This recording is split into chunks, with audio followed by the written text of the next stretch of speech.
Hello बच्चों, ये CUET maths का 4th चैप्टर है। चैप्टर का नाम क्या है? डिटर्मिनेंट्स। डिटर्मिनेंट्स में जैसे मैंने ऑलरेडी हर वीडियो लेक्चर में बताया बच्चों, CUET का जो सिलेबस है और बोर्ड का सिलेबस है ये ऑलरेडी सेम है और बोर्ड का एग्ज़ाम आने वाला है। इसका मतलब आप लोगों को थ्योरी ऑलरेडी पता होगी। मैं एक बार ना क्विक रिकैप, जितने भी इंपॉर्टेंट पॉइंट्स है, कंसेप्ट है उसको, और जितने भी इंपॉर्टेंट फॉर्मूलाज हैं उसको एक क्विक रिकैप कर रहा हूँ। तो बहुत ही लंबा वीडियो लेक्चर नहीं होगा, आप आराम से देख सकते हो बच्चों। और उसके बाद आपको कुछ क्वेश्चंस होंगे इस चैप्टर में, 10-20 क्वेश्चंस होंगे। देख लेता हूँ कितने क्वेश्चंस हैं।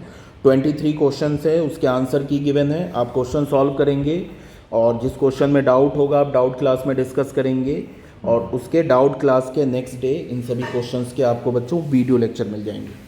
ठीक है। डिटर्मिनेंट बच्चों किसे बोलते हैं? डिटर्मिनेंट में क्या होता है? डिटर्मिनेंट एक नंबर्स का, एलिमेंट्स का अरेंजमेंट होता है इन ए रोज एंड कॉलम। हम क्या करते हैं डिटर्मिनेंट में? नंबर्स को या एलिमेंट्स को अरेंज करते हैं रो या कॉलम में।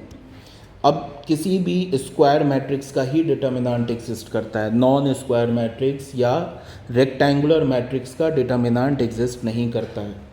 ठीक है। ये हमारे पास ए मैट्रिक्स है, ये हमारे पास ए मैट्रिक्स है, ये क्या है? 2x2 ऑर्डर का स्क्वायर मैट्रिक्स है, इसका डिटर्मिनेंट एग्जिस्ट करेगा। डिटर्मिनेंट कैसे निकालेंगे? इन डायगनल एलिमेंट्स को मल्टीप्लाई कर दिया माइनस इस ऑफ डायगनल एलिमेंट्स को मल्टीप्लाई करके सब्ट्रैक्ट कर दिया, तो क्या आ जाएगा? डिटर्मिनेंट। ठीक है। 3 ऑर्डर के डिटर्मिनेंट कैसे निकालते हो ये ऑलरेडी पता होगा। या तो हम रो वाइज फाइंड आउट करते हैं 3 ऑर्डर मैट्रिक्स के डिटर्मिनेंट का वैल्यू कैसे फाइंड आउट करते हैं, या तो रो वाइज या तो कॉलम वाइज। माइनर्स क्या होता है? अगर बच्चों हमें किसी भी डिटर्मिनेंट का माइनर निकालना है, मान लेते हैं कि हमारे पास एक डिटर्मिनेंट ए है, किसी भी एलिमेंट का माइनर निकालना है, जैसे हमें मान लो A23, इसका माइनर निकालना है। माइनर का फॉर्मूला क्या होता है? MIJ। MIJ का मतलब क्या हुआ? Minor of AIJ। AIJ element का माइनर। माइनर कैसे निकालना है बच्चों? मान लो कि हमें निकालना है ये 2-3 का माइनर निकालना है, तो M23 लिखा। इसका मतलब क्या है कि ये A23 जो एलिमेंट है इसका माइनर। तो माइनर कैसे निकालेंगे बच्चों? ये A23 जिस रो में उस रो को डिलीट कर दो, जिस कॉलम में उस कॉलम को डिलीट कर दो। अब कितने एलिमेंट बच गए? ये 4 एलिमेंट बच गए ना। इन चारों एलिमेंट का डिटर्मिनेंट निकाल लो। A11, A12, A31, A32, इसका डिटर्मिनेंट निकाल लो। तो डिटर्मिनेंट क्या होगा? A11, A32 minus A12, A31। ये क्या हो गया? ये माइनर हो गया किसका? A23 का। समझ में आ रही है बात? ऐसे करके आप क्या कर सकते हो? किसी भी एलिमेंट का माइनर फाइंड आउट कर सकते हो। माइनर के बाद बच्चों आता है कोफैक्टर। कोफैक्टर में क्या होता है? सबसे पहले कोफैक्टर का लिख लेते हैं हम लोग रिजल्ट। क्या होता है कोफैक्टर? CIJ लिखा ना, इसका मतलब कोफैक्टर ऑफ, इसका मतलब क्या हुआ? ये cofactor of element which belongs to ith row jth column. अब इसका कोफैक्टर बच्चों क्या होता है? पहले तो -1 पे power i plus j into MIJ, ये होता है कोफैक्टर। अब इसको मैं एक एग्जांपल से तुम्हें समझाता हूँ। इसका मतलब क्या है कि जैसे हमें A23 का कोफैक्टर निकालना है ना, C23, तो सबसे पहले क्या करेंगे? -1 पे पावर, ये A23 किस रो में है? सेकेंड रो में है तो 2, और किस कॉलम में? थर्ड कॉलम में है तो 3, पहले ये लिख देंगे। और A23 का माइनर, A23 का माइनर M23, तो ये क्या हो जाएगा? -M23। ठीक है। ऐसे करके माइनर और कोफैक्टर निकालते हैं। तो आई होप समझ में आ गया होगा। ये माइनर हो गया, ये कोफैक्टर हो गया। Properties of determinant. डिटर्मिनेंट की क्या क्या प्रॉपर्टी होती है? The value of a determinant remains unchanged. किसी भी डिटर्मिनेंट के सभी रोज को कॉलम में चेंज कर दो या सभी कॉलम्स को रो में चेंज कर दो, डिटर्मिनेंट का वैल्यू चेंज नहीं होता है। कहने का मतलब क्या है कि determinant of a matrix and determinant of A transpose ये हमेशा इक्वल होता है। ट्रांसपोज लेते हैं तो बच्चों क्या करते हैं? रोज को कॉलम में चेंज कर देते हैं या कॉलम को रो में चेंज कर देते हैं। तो अगर किसी भी डिटर्मिनेंट के सभी रोज को कॉलम में चेंज कर दिया, सभी कॉलम को रो में चेंज कर दिया, तो डिटर्मिनेंट का वैल्यू चेंज नहीं होगा। डिटर्मिनेंट ऑफ ए और डिटर्मिनेंट ऑफ ए ट्रांसपोज हमेशा इक्वल आता है। उसके बाद हमारा ये हो गया, सेकंड 2 पॉइंट हो गए। थर्ड पॉइंट में क्या है, इफ़ एनी 2 कॉलम और rows of a determinant are interchanged then the sign of the determinant changes. इसका कहने का क्या मतलब है कि अगर डिटर्मिनेंट के किसी भी 2 रो को चेंज करो या किसी भी 2 कॉलम्स को चेंज करो तो डिटर्मिनेंट का वैल्यू माइनस साइन के साथ चेंज हो जाएगा। इसको भी एक छोटा सा एग्जांपल लेके समझते हैं। मान लेते हैं हमारे पास एक डिटर्मिनेंट है ऐसे करके ABCDEFGHI, ये डिटर्मिनेंट है।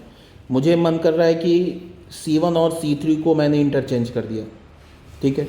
तो C1 फर्स्ट कॉलम को थर्ड कॉलम पे डाल दिया, थर्ड कॉलम को फर्स्ट कॉलम में डाल दिया, तो एक माइनस का ना बच्चों बाहर साइन आ जाएगा।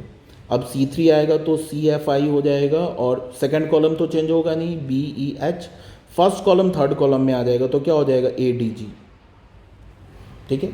बस इतना याद रखना, किसी भी रो, किसी भी 2 रोज़ को या किसी भी 2 कॉलम्स को अगर मैं इंटरचेंज करता हूँ तो डिटर्मिनेंट का वैल्यू माइनस साइन से चेंज हो जाएगा, ठीक है। यही लिखा हुआ है इस पॉइंट में। इसमें क्या है, डिटर्मिनेंट ऑफ AB, ये किसके इक्वल होता है, determinant of A into determinant of B। इसके बाद नेक्स्ट पॉइंट में आ जाओ। नेक्स्ट पॉइंट में क्या है, इफ़ एनी 2 रोज और column of a determinant are identical, all corresponding element are same, then the value of determinant is 0। बच्चों अगर किसी भी डिटर्मिनेंट के 2 रोज या 2 कॉलम्स आइडेंटिकल हो जाएं तो उस डिटर्मिनेंट का वैल्यू सेम होगा। कहने का मतलब है अगर ABCDEF ABC ऐसे लिखा है तो first row and third row को देखो, ये आइडेंटिकल हैं, मीन्स क्या है, ये कॉरस्पॉन्डिंग एलिमेंट सेम है, तो इस डिटर्मिनेंट की वैल्यू बच्चों क्या हो जाएगी, 0 हो जाएगी। कैलकुलेट ही नहीं करना है, डायरेक्ट 0 लिखना है, ठीक है। उसके बाद हमारा नेक्स्ट पॉइंट क्या है बच्चों, नेक्स्ट पॉइंट में क्या है, if some or all element of a row of a column are expressed as the sum of 2 or more terms then the determinant can be expressed as the sum of 2 or more determinant. इसका कहने का क्या मतलब है बच्चों कि जैसे इस डिटर्मिनेंट में देखो, ये जो फर्स्ट रो है ना, ये 2 एलिमेंट्स के सम में गिवन है, A1 + X, A2 + Y, A3 + Z, ये दो एलिमेंट्स के सम में गिवन है। तो इस डिटर्मिनेंट को, ये जो डिटर्मिनेंट है इसको तुम 2 डिटर्मिनेंट के सम में लिख सकते हो। कैसे, पहला डिटर्मिनेंट बनाओ, second row third row as it is डाल दो, और ये जो फर्स्ट रो है इसका पहला एलिमेंट उठा लो, A1 A2 A3 यहाँ डाल दो। उसके बाद फिर दूसरा डिटर्मिनेंट बनाओ, second row and third row का एज इट इज़ डाल दो, और जो बच्चों फर्स्ट रो है इसमें दूसरा एलिमेंट उठा लो, X Y Z ये डाल दो, बस आ जाएगा। If we multiply each element of a row or a column of a determinant by a constant k, then the value of determinant is multiplied by k। कहने का क्या मतलब है कि अगर मैं सभी डिटर्मिनेंट के सभी रो, किसी भी एक रो या किसी भी एक कॉलम को किसी कांस्टेंट से मल्टीप्लाई करूं तो डिटर्मिनेंट का वैल्यू क्या हो जाएगा, कांस्टेंट k से मल्टीप्लाई करूं तो डिटर्मिनेंट का वैल्यू k टाइम्स हो जाएगा। अब इसको तुम एक एग्जांपल से समझो। मान लो कि हमने एक डिटर्मिनेंट ले लिया ABCDEFGHI, ठीक है। ये डिटर्मिनेंट को हमने A डिटर्मिनेंट बोल दिया। एक डिटर्मिनेंट हमने ले लिया B डिटर्मिनेंट। इस B डिटर्मिनेंट में हमने क्या किया कि जो हमारा फर्स्ट रो है उसको हमने K से मल्टीप्लाई कर दिया, तो हो गया KA KB KC, और सेकेंड रो DEF को एज इट इज़ छोड़ दिया, GHI को ऐसे छोड़ दिया। तो ये A डिटर्मिनेंट और B डिटर्मिनेंट में क्या हो जाएगा, जो B डिटर्मिनेंट है ना वो A डिटर्मिनेंट का K टाइम्स हो जाएगा। कहने का मतलब B जो किसके इक्वल हो जाएगा, K × A के इक्वल हो जाएगा, ठीक है। और एक बात और, अगर मैं कोई भी बच्चों कोई भी प्रॉपर्टी अगर मैं रो के लिए बता रहा हूँ तो वो बाय डिफ़ॉल्ट कॉलम के लिए भी वैलिड है, और अगर मैं कोई प्रॉपर्टी कॉलम के लिए बोल रहा हूँ तो वो बाय डिफ़ॉल्ट रो के लिए भी वैलिड है। समझने वाली ये बात है, ठीक है। नेक्स्ट में आते हैं, multiplying a determinant by K means multiply elements of any one row और एनी वन कॉलम। अब इसमें क्या बोल रहा है, जैसे हम लोग मैट्रिक्स में क्या करते थे, एक 2x2 ऑर्डर का मैट्रिक्स लेते हैं 3 4।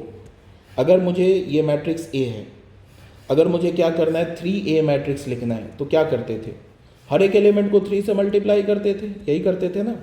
डिटर्मिनेंट में क्या है, अगर हमारे पास कोई डिटर्मिनेंट A है 1 2 3 4, और अगर मुझे बच्चों 3 × A डिटर्मिनेंट लेना है तो अब हर एक एलिमेंट को 3 से नहीं मल्टीप्लाई करेंगे, किसी भी एक रो या किसी भी एक कॉलम को 3 से मल्टीप्लाई करेंगे। अगर फर्स्ट रो को 3 से मल्टीप्लाई करना है तो क्या हो जाएगा 3 6 3 4, सिर्फ फर्स्ट रो को मल्टीप्लाई किया, ऐसे भी लिख सकते हो। चाहो तो तुम सेकेंड कॉलम को 3 से मल्टीप्लाई कर दो, सभी इक्वल आएगा 1 3 6 12।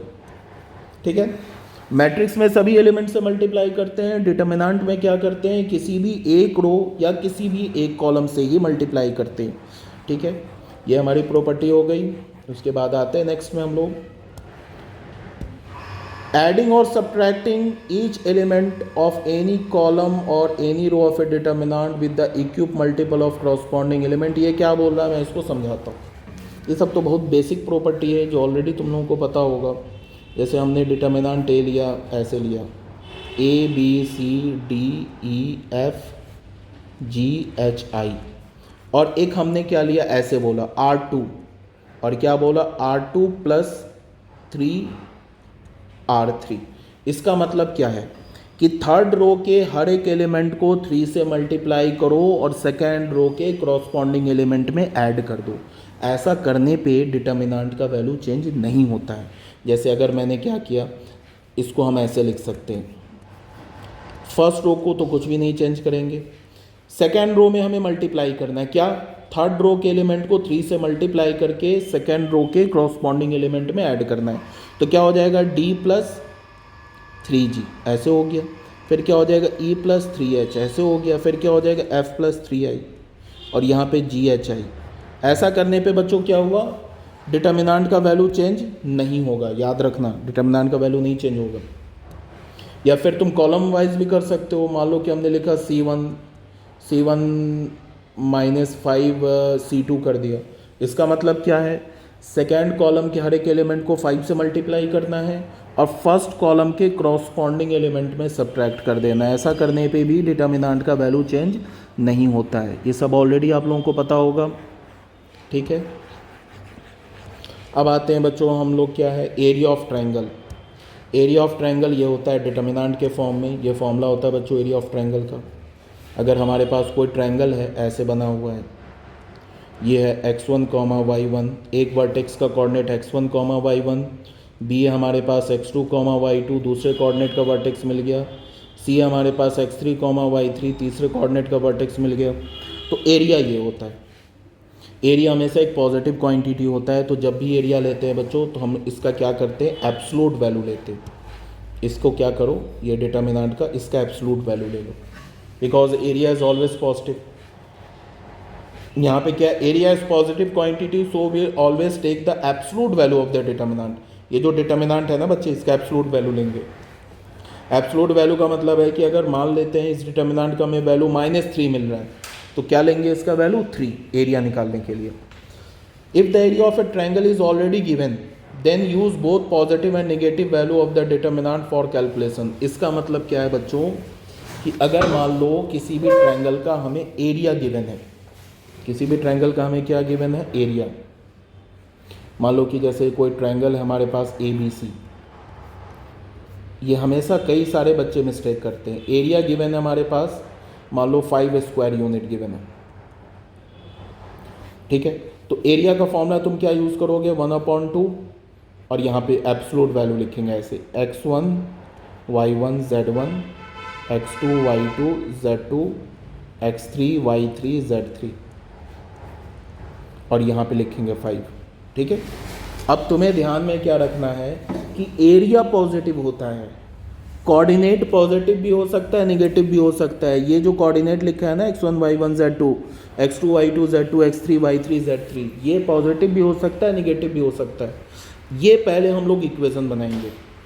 अब यहाँ से करेंगे क्या कि 1/2 को राइट हैंड साइड में ले जाएंगे, तो ये तो 10 हो जाएगा। उसके बाद मान लो कि तुम्हारे पास ऐसा इक्वेशन बन जाए k 1 2 3 4 5 -1 0 8, और यहाँ पे 1/2 5, और बोले k का वैल्यू निकालो। समझ में आ रही है बात? तो ये बच्चों k के एक वैल्यू नहीं मिलेंगे, k के दो वैल्यूज मिलेंगे, क्योंकि ये 1/2 इधर जाके 10 बन जाएगा। फिर ये जब एब्सोल्यूट वैल्यू हटेगा तो यहाँ पे +-10 आ जाएगा। तो ये डिटर्मिनेंट किसके इक्वल हो जाएगा, +-10 के। फिर इस डिटर्मिनेंट को एक्सपैंड करोगे तो यहाँ से k के 2 वैल्यूज़ आ जाएंगे। ध्यान रखना इस बात को ये कई सारे कॉमन मिस्टेक है जो तुम लोग करते हो, ये मिस्टेक नहीं करना, ठीक है।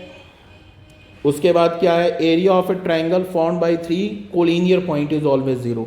अगर कोई 3 कोलिनियर पॉइंट्स हैं तो उन तीनों कोलिनियर पॉइंट से, जैसे ए बी सी तीनों कोलिनियर पॉइंट है, इससे जो एरिया बनेगा ट्रायंगल का वो जीरो होगा।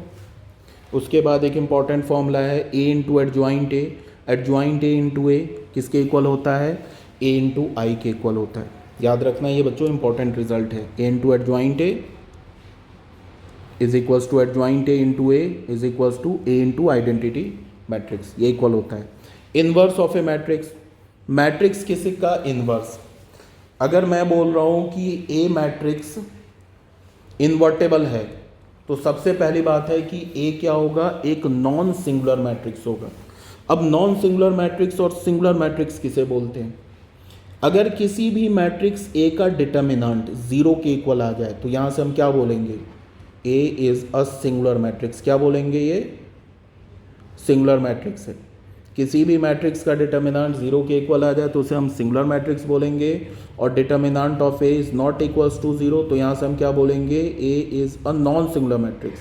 सबसे पहली बात तो ये ध्यान में रखना, नॉन सिंगुलर मैट्रिक्स, ये दो बात ध्यान में रखना पहली बात। दूसरी बात क्या है कि किसी भी मैट्रिक्स का इनवर्स कब निकलता है, जब वो मैट्रिक्स नॉन सिंगुलर हो। सिंगुलर मैट्रिक्स का इनवर्स नहीं निकलता है। पहली बात कि डिटर्मिनेंट का इनवर्स नहीं निकलता है, डिटर्मिनेंट एक नंबर होता है। इनवर्स किसका निकलता है, मैट्रिक्स का।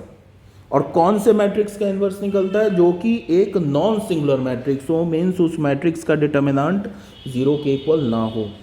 यही बात यहाँ पे बोला गया है। सिंगुलर मैट्रिक्स क्या होता है, it is a matrix with zero determinant. Non singular matrix क्या होता है, जिसका डिटर्मिनेंट जीरो के इक्वल नहीं हो। ए और बी अगर नॉन सिंगुलर मैट्रिक्स है और ये दोनों इन्वर्टेबल हैं, मैं बोल रहा हूँ कि ए का इन्वर्स बी के इक्वल है, तो फिर क्या होगा, ए बी एंड बी ए। अच्छा, ये प्रॉपर्टी यहाँ नहीं बोल रहा है, प्रॉपर्टी क्या बोल रहा है वो बता रहा हूँ।